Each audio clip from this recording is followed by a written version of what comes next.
I screwed up. I goofed, and I did screw up. It started last night when I was unable to sleep. I've gotten so used to drinking myself to sleep that when my booze schedule wasn't the same and it wasn't the same amount, I found myself, not being able to sleep, having really weird nightmares, and just up when I was supposed to be sleeping. And I kind of anticipated that because whenever you get off of something like this, whenever you become unaddicted to almost anything except caffeine, you usually wind up with this extra energy. You wind up with sleeplessness is definitely a symptom of quitting an addiction. It almost always is. And I had a lot of sleeplessness last night. It is the middle of the night. And I'm up, but not to work because I do often work overnight. I had a very long day. I should be sleeping right now, but I can't sleep. Alcohol has gotten so much into the process of regulating my life that it's what tells me to go to sleep and when to wake up and when to eat and when to work and everything else. And now that that's being disrupted, things are starting to get. Today is truly, I would say, my first difficult day. See, I know myself really well. I know that if by the end of the night I've drank to the point where I just, wanted to stop, and then I eat food, that will knock me out like a light every time. That will put me right to sleep. I drink while I'm doing work. I eat a few slices of pizza. I am down. I'm down for 3 or 4 hours.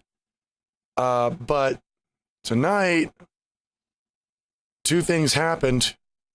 I had to cut myself off before I would have normally, and I screwed up and waited until the pizza place I usually order from was already closed. I forgot what day it was, and they were closed by the time I went. So here I am trying to sleep, and I can't sleep. And I start wondering, what do I do now? And that's the big part about addiction that I remember from getting off of it last time is what to fill that space with, because I spend so much time drinking or drunk, doing things, watching TV or movies or whatever, and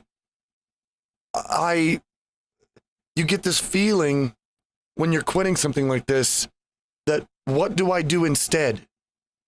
Holy crap, what do I do instead? You want to fill that void with something. And my first thought is always eating, which I could always actually use more of, so that wouldn't hurt me much. But also, my second thought is working. Those are going to be mainly working, I think. What's going to fill in the gap that the alcohol leaves. Instead of, when I'm sitting around, it's like, man, I want to drink, but I can't have one. What do I do instead? It's going to be time to get to work. I'm going to make a video or note down ideas for a video or do something productive. And that's what I found helps me get through, because I love to work. I love to do what I do. And I'll just, instead of sitting around, I'll just fill that gap with work. As I was trying to sleep, I kept having this half dream, this half conscious, half sleep dream that I was reaching down for my booze bottle and it was empty. And the feeling was instant panic. Because that's happened to me in real life before. I've reached down, looked at it, realized there's nothing left in the bottle, and instantly I panicked. And everything else stops. It's like I'm working on something, I'm doing something, no, screw it, it stops. Where I need more booze, how do I get it now? And once I have that booze bottle in my hand on the way back home, it's like, okay, it'll be okay now. Everything's fine. We've got this. I was having dreams about that. So, yeah, I'm having a problem. In fact, I'm starting to think I'm experiencing some psychological withdrawal effects. From what I've just told you guys, it definitely sounds like that. Where I screwed up in this was that not long after I recorded that, I decided, screw it, I want some alcohol. So I started drinking a bit. I thought I'll take some shots. And by 8 a.m, I had gone through 12 of my 13 shots for that day. They were gone. I did go to sleep. I woke up and I was out of booze for the day. I considered cheating. I actually thought about it for a minute. Because there were some things I wasn't keeping in mind. But, and I was sitting there thinking, why am I doing this in the first place? I don't even know why I'm doing this. This is stupid. Why am I quitting? I don't need to quit. And the only thing that actually held me to actually sticking with the program yesterday was remembering the promise that I made to you guys. Because I realized it was out of my hands. I was looking at the count and I was like, I can put a couple of extras on there and nobody will notice. And then I thought, wait a minute.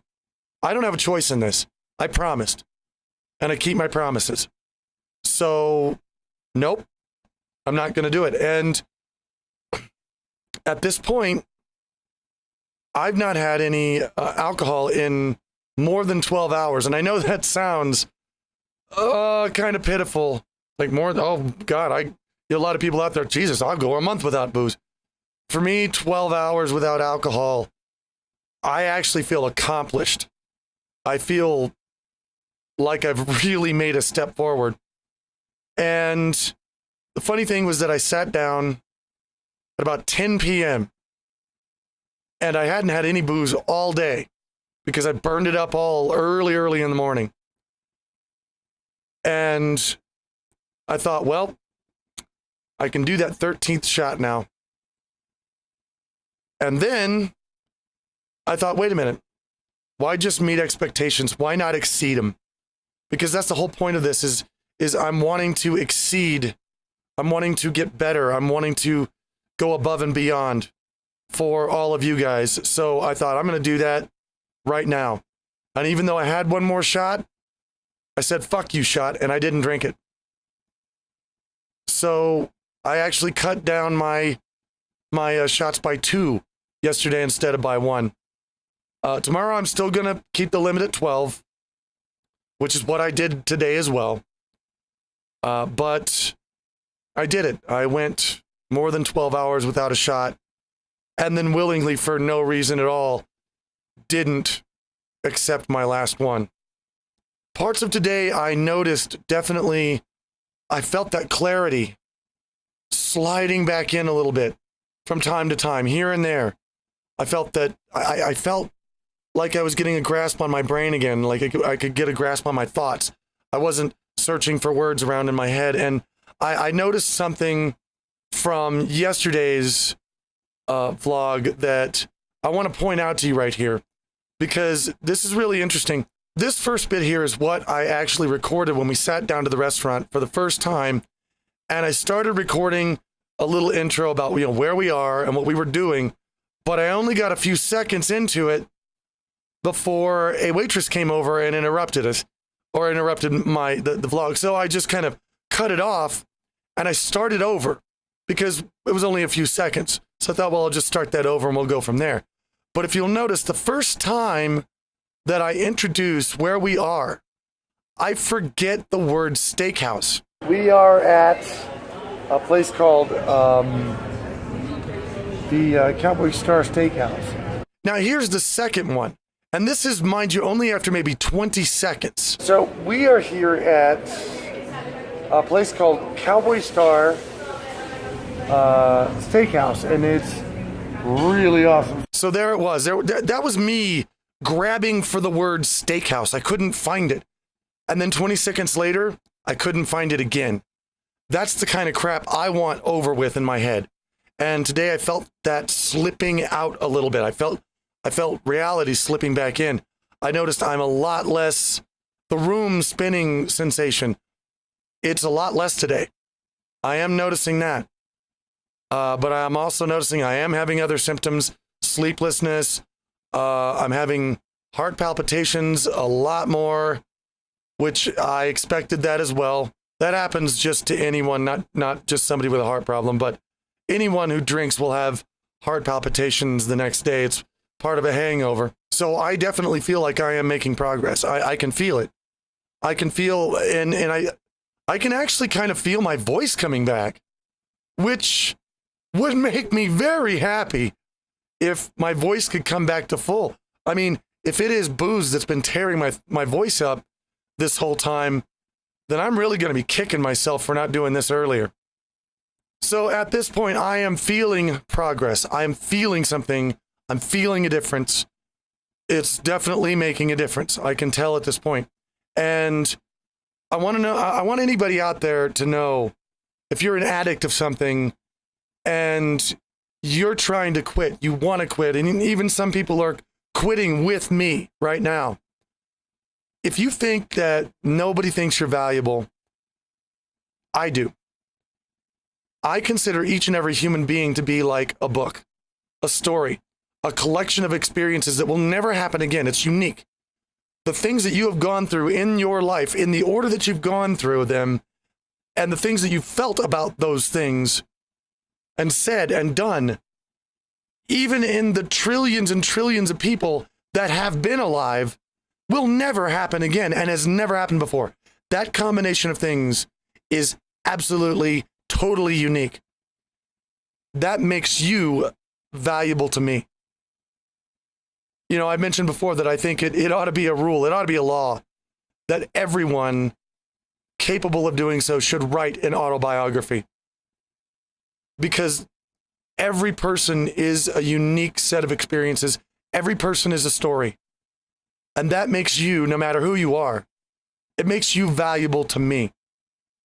So if you are trying to quit something, you're trying to get off of something, you're trying to become, you're trying to boot something out of your life, some kind of addiction, and you don't think there's anybody else around that values you, why don't you try to make the same promise that I made to all of you? You make that promise to me.